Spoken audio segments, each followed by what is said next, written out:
ओम शांति। आज 17/1/2025 के प्यारे बाप दादा के अनमोल मधुर महावाक्य। आज की मुरली के सार में विश्व रचता बाबा ने विशेष 2 बातें बताई। एक तो बाबा ने कहा मनुष्य गीत गाते हैं, नयनहीन को राह दिखाओ। बाबा कहे मनुष्य प्रार्थना करते हैं, हे भगवान, हे ईश्वर। बाबा क्यों नहीं कहते हैं, है तो परमात्मा ही, परंतु बाबा अक्षर जैसे दब जाता है। परमात्मा अक्षर बहुत ऊंचा है। जो आत्माएं परमात्मा को पहचानती हैं वह कहती हैं, बाबा हमको मुक्ति, जीवन मुक्ति की राह बताओ। प्रभु ईश्वर अक्षर कितना बड़ा है। बाबा कहे लौकिक रीति से पिताएं तो बहुत है, बुलाते भी है मात पिता, तो यह कितना साधारण अक्षर है। ईश्वर व प्रभु कहने से समझते हैं कि वह क्या नहीं कर सकते हैं। तो बाबा कहे बच्चों को इतना नशा रहना चाहिए कि भक्ति मार्ग में जिनको हम अनेक जन्मों से याद करते आए, भगवान, ईश्वर व प्रभु कहकर, वह अभी हमारे सन्मुख है, जो आकर सारे विश्व पर राम राज्य की स्थापना करते हैं। फिर साथ में कहा कि बाबा कहते हैं, मेरे बच्चे, तुम रावण की मत पर काम चिता पर चढ़ भस्मीभूत हो गए हो। अब मैं तुमको पावन बनाकर अपने घर ले जाने आया हूँ। और दूसरी बात बताई कि तुम बच्चे भी भारत की अलौकिक सेवा में हो। श्रीमत पर पवित्र बन और भारत को पवित्र बनाते हो। सच्ची सेवा तो तुम करते हो, खास भारत की और आम सारी दुनिया की। यहाँ बेहद का बापूजी स्वयं परमात्मा आकर रावण राज्य समाप्त कर राम राज्य की स्थापना करते हैं। बाबा कहे तुम बच्चों में भी नंबरवार नशा रहता है कि हम राम राज्य बनाएंगे। बाबा कहे तुम हो ईश्वरीय गवर्नमेंट के सर्वेंट, तुम देवी गवर्नमेंट बनाते हो। तुमको तो अभी भारत के लिए फकुर है कि यह राम राज्य बनने वाला है। फिर साथ में कहा कि श्रीमत पर तुम भारत की ऊंचे ते ऊंच सेवा अपने तन मन धन से करते हो, और तुम्हारी लड़ाई भी 5 विकारों रूपी रावण से है, जिस रावण का सारे पृथ्वी पर राज्य है। तुम अभी बेहद के बाप की श्रीमत पर सबको रावण की जेल से छुड़ाते हो। तो आज बाबा ने बार बार और विशेष यह स्मृति दिलाई कि तुम अभी भारत के सच्चे मोस्ट वैल्यूएबल सर्वेंट हो। श्रीमत पर भारत को स्वर्ग बनाने में परमात्मा के मददगार हो। फिर स्मृति दिलाई कि मनुष्य कथाएं सुनते हैं, कहते हैं राम ने बंदर की सेना ली। तो बाबा कहे तुम पहले बंदर मिसल थे ना, 5 विकारों के वशीभूत थे। और सीता को जो दिखाते हैं रावण की कैद में है, वह कोई एक सीता की बात नहीं है। यह सारी जो विश्व की आत्माएं सीता हैं, वह सभी अभी रावण की कैद में बुराइयों विकारों के वशीभूत हैं। जो बाबा आकर सब आत्मा रूपी सीताओं को रावण की कैद से छुड़ाते हैं और बच्चे उस कार्य में मददगार बनते हैं। तो बाबा ने फिर स्मृति दिलाई कि तुम बच्चों को कितना नशा रहना चाहिए कि हम भारत की सच्ची सच्ची सेवा करते हैं। फिर गुह्य बात बताई कि श्री कृष्ण को भी योगी कहते हैं, महात्मा भी कहते हैं, परंतु श्री कृष्ण तो सच्चा महात्मा है। उनकी तो महिमा ही गाई जाती है।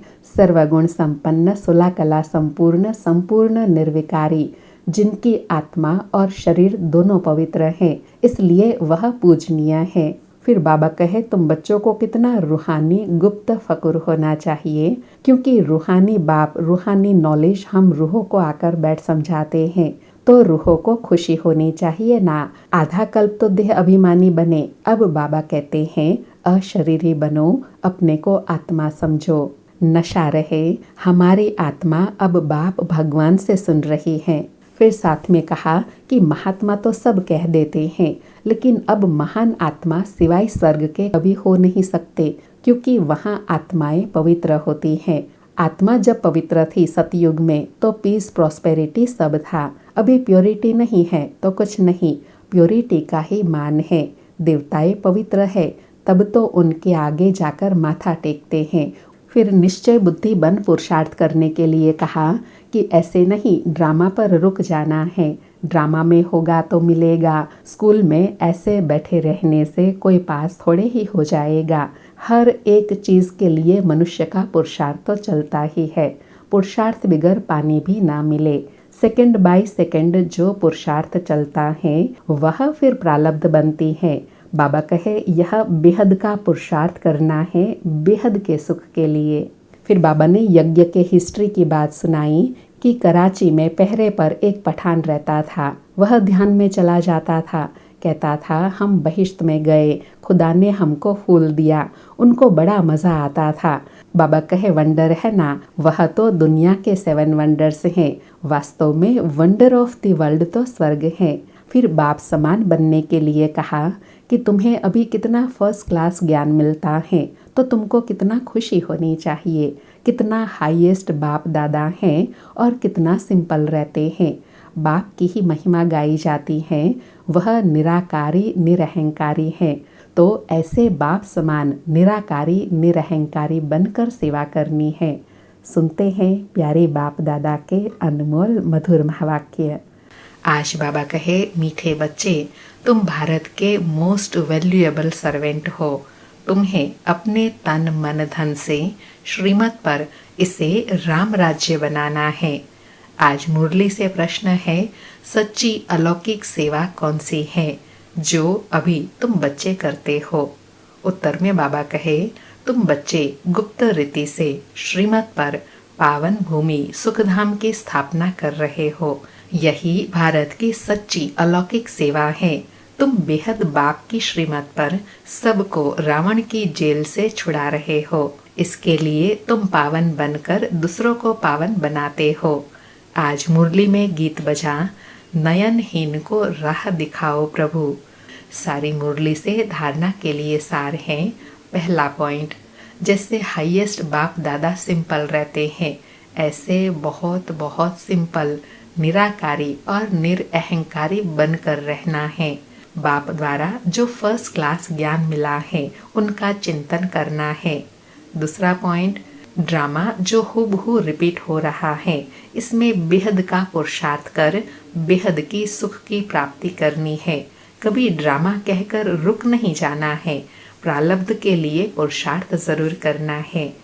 आज प्यारे बाबा का वरदान है, अव्यक्त स्वरूप की साधना द्वारा पावरफुल वायुमंडल बनाने वाले अव्यक्त फरिश्ता भव।